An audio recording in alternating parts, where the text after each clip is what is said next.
ನಮ್ಮತ್ತೆ ಹೆಸರು ಗೀತಾ ಅಂತ ಮತ್ತು ಬಾಡಿ ಬಗ್ಗೆ ಹೇಳ್ಬೇಕು ಅಂದ್ರೆ, ಬಿಳಿ ಬಣ್ಣ, ಸೈಜ್ 36 38 ನಾನ್ ನೇಮ್ ಬಂದು ಕಿರಣ್, 6.5 ಇಂಚು, ಕಪ್ಪು ಸಾಮಾನ್, ಜಿಮ್ ಬಾಡಿ. ನಾನ್ ಹೇಳ್ತಿರೋ ಸ್ಟೋರಿ, ರಿಯಲ್ ಆಗಿ ಕೇವಲ 2 ವಾರದ ಹಿಂದೆ ನಡೆದಿದೆ. ನಮ್ ಮಾವ ಅವ್ರ ಕೆಲ್ಸಕ್ಕೆ ಅಂತ ಬೇರೆ ಊರಿಗೆ ಹೋಗಿರ್ತಾರೆ, ಮನೇಲಿ ನಮ್ಮತ್ತೆ ಮತ್ತೆ ಅವ್ರ 2 ಚಿಕ್ಕ ಮಕ್ಕಳು ಇರ್ತಾರೆ ಅಷ್ಟೇ. ನಮ್ಮತ್ತೆ ಮೇಲೆ ನಂಗೆ ತುಂಬ ವರ್ಷ ಇಂದ ಕಣ್ಣು, ಯಾಕೆ ಅಂದ್ರೆ, ಎಷ್ಟೋ ಸಲ ಅವ್ರನ್ನ ಸ್ನಾನ ಮಾಡೋದು ನೋಡಿದೀನಿ. ಮತ್ತೆ ಡ್ರೆಸ್ ಚೇಂಜ್ ಮಾಡೋದನ್ನು ನೋಡಿದೀನಿ.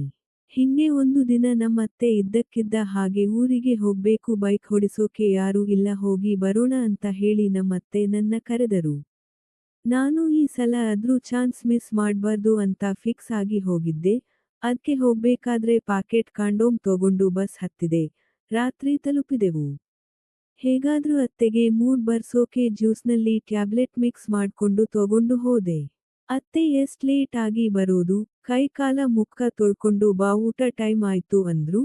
ನನ್ ಫ್ರೆಶ್ ಅಪ್ ಆಗಿ, 3 ಪ್ಯಾಕ್ ಜ್ಯೂಸ್ ತಗೊಂಡು, 2 ಪ್ಯಾಕ್ ಜ್ಯೂಸ್ನ ಚಿಕ್ಕ ಮಕ್ಕಳ್ಗೆ ಕೊಟ್ಟು, 1 ಪ್ಯಾಕ್ ಮಿಕ್ಸ್ ಮಾಡಿದ್ ಜ್ಯೂಸ್ ನಮ್ಮತ್ತೆಗೆ ಕೊಟ್ಟೆ. ನನಗೆ ಬೇಡ, ನೀವು ಕುಡೀರಿ ಅಂತ ಹೇಳಿ ಮಕ್ಕಳನ್ನು ಕರ್ಕೊಂಡು ಒಂದು ಕುಡೋರಿ ಅಕ್ಕ ವಾಕಿಂಗ್ ಹೋದ್ವಿ. 10 ನಿಮಿಷಗಳ ನಂತರ ಮನೆಗೆ ವಾಪಸ್ ಬಂದ್ವಿ.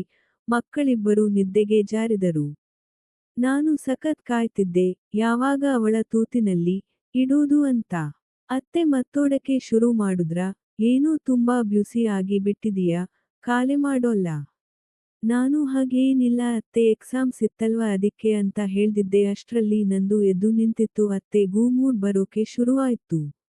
ಅತ್ತೆ ತುಂಬಾ ಕಂಟ್ರೋಲ್ ಮಾಡ್ಕೋತಾ ಇದ್ಲು, ಆದ್ರೆ ಅವಳ ದೇಹದ ಉಷ್ಣತೆ ಜಾಸ್ತಿ ಆಗ್ತಾನೇ ಇತ್ತು. ಅತ್ತೆ ಮೊದ್ಲು ಕಿಚನ್ ಕಡೆ ಹೋಗಿ, ವಾಶ್ರೂಮ್ ಹೋದ್ಲು. ಅವ್ಳುಗೆ ಬೇಗ ಮೂಡ್ ಬರ್ಲಿ ಅಂತ್ ಮಿಕ್ಸಿಂಗ್ ಜಾಸ್ತಿ ಮಾಡಿದೆ. ಅರ್ಜೆಂಟಲಿ ಅವಳು ಡೋರ್ ಲಾಕ್ ಹಾಕೋದೆ ಮರ್ತು, ವಾಶ್ರೂಮಲ್ಲಿ ಕ್ಯಾರೆಟ್ನ ಅವಳ ತೂತಿಗೆ ಹಾಕೋತಿದ್ಲು. ಮತ್ತೆ ತುಂಬಾ ಜೋರಾಗಿ ಸೌಂಡ್ ಮಾಡ್ತಾ ಇದ್ಲು. ನಂಗೊತ್ತಾಯ್ತು, ಅತ್ತೆಗೆ ಮೂಡ್ ಬಂದೈತೆ ಅಂತ. ನಾನು ಒಮ್ಮೆ ವಾಶ್ರೂಮ್ ಬಾಗಿಲು ಓಪನ್ ಮಾಡಿ ಬಿಟ್ಟೆ. ಅತ್ತೆ ನಾನ್ ನೋಡಿ ಕ್ಯಾರೆಟ್ನ ತೂತೊಳ್ಗಿರೋದು ಮಾರ್ತು ಡ್ರೆಸ್ಸಿಂದ ತೂತ್ ಮುಚ್ಕೊಂಡ್ಲು. ಅತ್ತೆ ಗಾಬರಿಯಿಂದ ನಿನ್ನೇನು ಮಾಡ್ತೀಯ ಇಲ್ಲಿ, ನೀನು ಯಾಕೋ ಬಂದೆ ಇಲ್ಲಿಗೆ, ಅಂತ ಕೇಳುದ್ರು. ನಾನು ಅದು ವಾಶ್ರೂಮ್ ಇಂದ ತುಂಬಾ ಸೌಂಡ್ ಬರ್ತಿತ್ತು, ಏನಾಯ್ತು ನೋಡೋಣ ಅಂತ ಬಂದೆ ಅಂತ ವಾಶ್ರೂಮ್ ಒಳ್ಗಡೆ ಹಾಗೆ ಹೋದೆ. ಅತ್ತೆ ಇದ್ನ ಯಾರಿಗೂ ಹೇಳ್ಬೇಡವೋ, ನಮ್ಮಿಬ್ರು ಮಧ್ಯೆನೇ ಇರ್ಲಿ ಅಂದ್ರು. ನಾನು ಯಾಕೆ ಹಿಂಗೆ, ಮಾವ ಇಲ್ಲ ಅಂದ್ರೆ ಬೇರೆ ಯಾರಾದ್ರೂ ನೋಡ್ಕೋಬೇಕು ಅಲ್ವಾ, ಇತರ ತರಕಾರಿಯಿಂದಾನ. ಅತ್ತೆ ಲೋ ಗೊತ್ತು, ಆದ್ರೆ ಕಷ್ಟ ಕಣೋ, ನಾನ್ ಸಾಮಾನ್ ಕಡೆ ನೋಡಿ ಅಂತ ನನ್ ಹತ್ರ ಬಂದ್ರು. ಅತ್ತೆ ಲೋ ಹೇಗಿದ್ರು ನೋಡಿದ್ಯಾ, ಏಸ್ಟ್ ಔಟ್ ಮಾಡ್ಕೊಂಡ್ರು ಮೂಡ್ ಕಮ್ಮಿನೇ ಆಗ್ತಿಲ್ಲ ಕಣೋ, ಯಾಕೋ ನಂಗೆ ಸಾಮಾನ್ ಬೇಕು, ಅದ್ಕೆ ನಿನ್ ಮಾಡ್ತೀಯಾ ಅಂದ್ರು. ನಾನು ಹಾಂ ಮಾಡ್ತೀನಿ, ಇಲ್ಲ ಅಂತಿಲ್ಲ, ಆದ್ರೆ ಇದೇ ಸಮಯ ಅಂತ ಆಗ್ಬಾರ್ದು, ನಂಗೆ ಯಾವಾಗ ಬೇಕೆಂದ್ ನೀವ್ ಕೊಡ್ಬೇಕು ನಂಗೆ ಅಂತ ಹೇಳಿ, ನನ್ ಹತ್ರ ಹೇಳ್ಕೊಂಡೆ. ಅತ್ತೆ ಹೂ ಕಣೋ ಕೊಡ್ತೀನಿ. ಈವ್ ಮಾಡು, ತಡ್ಯೋಕೆ ಆಗ್ತಿಲ್ಲ, ತುಂಬಾ ಬಿಸಿ ಆಗ್ತಿದೆ. ನಾನು ಹೂ ಅಂತ ಅವ್ಳನ್ ಹಗ್ ಮಾಡ್ಕೊಂಡು ಅವ್ಳ್ಗೆ ಕಿಸ್ ಕೊಡೋಕೆ ಸ್ಟಾರ್ಟ್ ಮಾಡಿದೆ.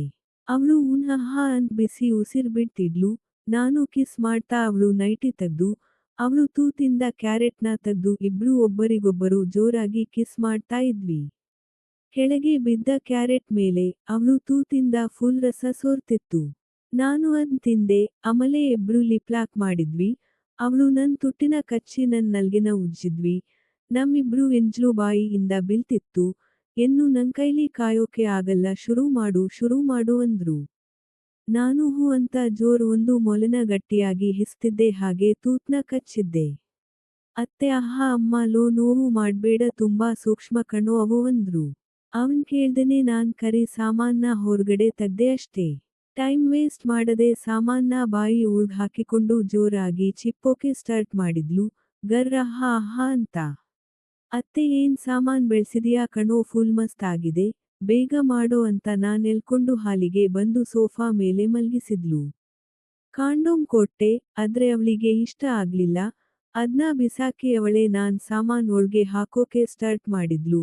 ನಾನ್ ಸಾಮಾನ್ ದಪ್ಪ ಇರೋದ್ಕೆ ಸ್ಟಾರ್ಟಿಂಗ್ ತುಂಬಾ ಹೊರ್ದೆ ಬೀಳ್ತಿತ್ತು, ಅದ್ಕೆ ನಾನು ಕರೆಕ್ಟ್ ಆಗಿ ಹಿಡ್ಕೊಂಡು, ಅವ್ರನ್ನ ಸರಿಯಾಗಿ ಕೂರ್ಸ್ಕೊಂಡೆ. ಅವ್ಳು ಅಹಾ ಅಹಾ ಅಹಾ ಅಂತ್ ಹೇಳ್ದ್ಲು, ನಾನು ಶಾಟ್ ಹಾಕೋಕೆ ಸ್ಟಾರ್ಟ್ ಮಾಡಿದೆ, ಅವ್ಳು ಅಹ ಉಫ್ಫ ಅಂತ್ ಕುಣಿತಾ ಇದ್ಲು, 5 ನಿಮಿಷ ಆದ್ಮೇಲೆ ಅವಳ ಹಿಂದ್ಗಡೆ ತೂತ್ಗೆ 2 ಫಿಂಗರ್ ಹಾಕಿ ಒಟ್ಟಿಗೆ ಒಂದೇ ಸರಿ ಶಾಟ್ ಹಾಕೋಕೆ ಸ್ಟಾರ್ಟ್ ಮಾಡ್ದೆ, ಅವ್ಳು ಆಹಾ ಉಮ್ಮ. ಬೇಡ ಕಣೋ ಅಲ್ಲಿ ತುಂಬಾ ನೋವು ಆಗತೈತೆ ಕೈ ತಾಗಿ ಪ್ಲೀಸ್ ಕಣೋ ಅಂತ ಅಂದ್ರು.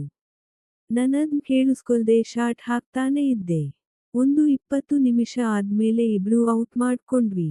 ಆಮೇಲೆ ಅತ್ತೆ ಚಿಕ್ಮಗ್ಳು ಎದ್ಲು, ಅತ್ತೆ ಹೋಗಿ ಅವಳ ಪಕ್ದಲ್ಲಿ ಮಲ್ಕೊಂಡಲು, ನಾನು ಆ ಅನುಭವ ನೆನಸ್ಕೊಂಡು ರಾತ್ರಿಯೆಲ್ಲ ನಿದ್ದೆನೇ ಬರ್ಲಿಲ್ಲ.